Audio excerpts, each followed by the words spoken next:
Welcome back to the channel, guys, where we talk about all things cards and collectibles. Guys, today we're going to be talking about the latest set of the One Piece card game. We're talking about Legacy of the Master, OP-12. I want to dive into the pull rates. I want to dive into the market price for the cards in this. And at the end of the video, we crack open a box for ourselves to see if we can pull one of the legendary chase cards. We've got some beautiful looking cards, and I've done a little bit of research.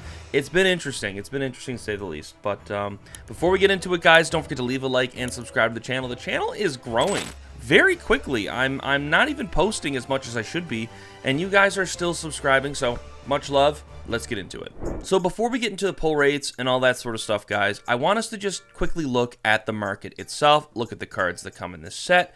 Let's kind of just reestablish ourselves with the Legacy of the Master set. So personally, I think OP-12, it's a decent set. It's not my favorite. The cards are okay. Manga Bonnie, I mean, that's all right. I think Bonnie being the manga card for this set is a little questionable. I don't really understand why it's themed around Zoro and Mihawk, yet they go with Bonnie. Now, I do know Bonnie is relevant right now in the show, of course, and if you're watching the show, I mean, I'm reading the manga as well as watching the show, so I'm very ahead in Elbaf, but obviously Bonnie is relevant right now in the Kuma backstory and stuff, so in my opinion, I feel like they chose Bonnie just to kind of get her out there. Probably was the best time to do it, but I digress. Looking at the market price for this card, we can see that it's actually dropped a little bit here, going from $482 down to $466. Now, I'm Canadian, and I've been seeing Bonnie being sold for about $500 Canadian, which is, that's $360 US. So, I mean, definitely a lower end manga card for sure. I think this card's definitely going to drop in price more and more as time goes on.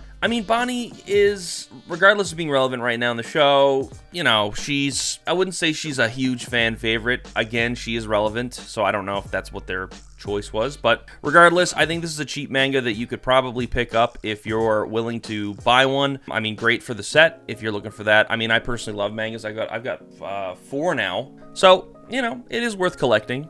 But anyways, let's move on. So the real gems in this set are obviously the gold and silver Blackbeard cards. So strangely enough, on TCG Player, the silver card is going more for the gold, but from what it seems, there just isn't enough information going out there on TCG yet with trades since it is a new set. So this probably isn't reality. I mean, for a little bit there, I thought maybe the silver Blackbeard was a lot harder to get than the gold, which would have been an interesting turn. However, I don't think that is the case. We are seeing the gold Blackbeard being listed for a lot more. I'm also in a lot of like private Facebook groups where, you know, people are trading and buying and selling cards. I'm seeing the gold Blackbeard card go for $1,500 Canadian, which is below $1,100 US. So, I mean, you know, not too insane for a price, but then again, when the gold and silver Luffy cards came out, the SPs, they were kind of going for around that price. I think the gold SP Luffy was around $2,000 when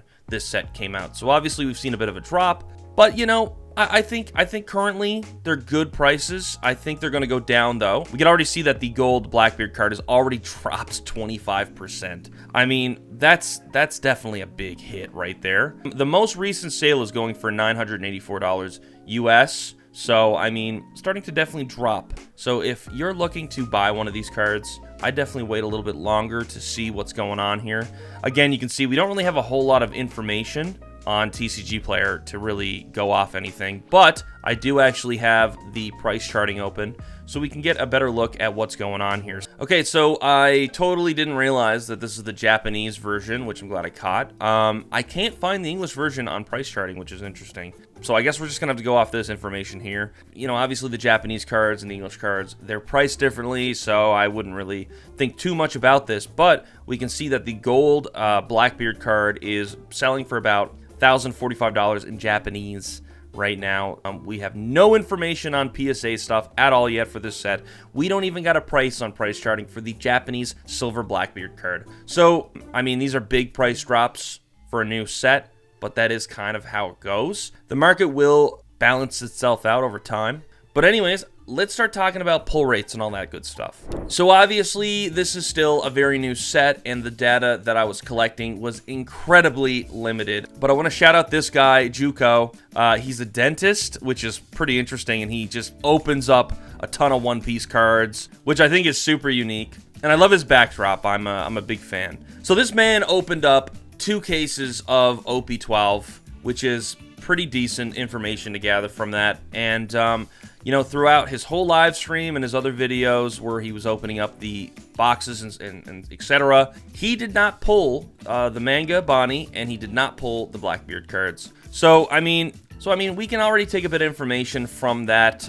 If you've watched my previous videos where we actually discuss how difficult it was to pull the gold and silver SP cards from OP-11, we actually had some interesting data from that. Out of 4 cases that were opened, and out of 1,152 packs, only 2 SP Luffys were pulled, which is incredibly low. And of course, as you know, Bandai does not release any information, so all of this is always speculative, but we do have information we can use to back up our guesses, our theories, and our predictions on the actual pull rates. So if you want a number here, since you've gotten this far in the video, it's already looking like to get the gold and the silver SP Blackbeard cards, the pull rates for these bad boys is 0.0416%. And if it's not that, it's a little lower or it's a little higher. But so far, after 2 cases, it's already kind of looking like we're back in the 4 case range, where the likeliness of you pulling one is between 1 and 4 cases, possibly 1 and 3. Don't know. That's obviously going to change. But guys, I'm using very limited information. I would love to have people tell me on Twitter, which you can follow me at Treasure Theory, what their pulls were and how things are going. Obviously, this is great data collection. But based off of the information we have, it is looking like a very, very low pull rate yet again. But are we really surprised? I mean, straight up. That is how the game works. And, you know, Bandai knows what they're doing. They've been in the card game for a long time, and you know, they know there's a market here. They know they need to make sure to protect certain cards and not let too many people get them. But now that we've gotten through all that, guys, I actually happened to open a box myself. Rather than just opening all the cards, I'm just going to show you the hits that I got, and they're pretty cool. So I was looking through the footage, and I figured I'd just showcase a little bit of the work I did. I did get a little lazy here, but I figured we'd just fast forward and just get right to the juicy bits. I do have to say, I think the set is nice in terms of art. There's a lot of unique cards in here, but we're pulling our first card right now, which is in fact the Silver Israeli Leader card.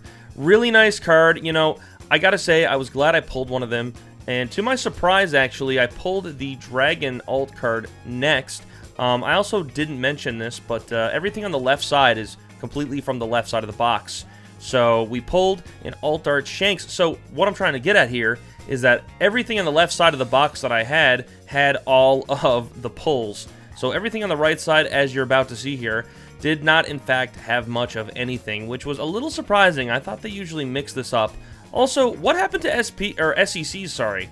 Didn't really get any of those, but anyways, let's put these cards on display. I got this nice little display. It's a little dusty. Don't mind that. I'm still getting used to using this, but it was really nice to showcase these cards. I really like the way this turned out, actually. But there you have it, guys. OP-12, not a bad set. We didn't get the chase cards, but that's how the game goes. Well, guys, there you have it. That is our guess for the pull rates for OP-12. Pretty low, as they usually are, but time will tell and show if these are accurate or not. With that being said, though, guys, I hope you did enjoy. Don't forget to leave a like and subscribe. Another video should pop up on the screen. If you want to watch it, be sure to click it, and I will see you over there.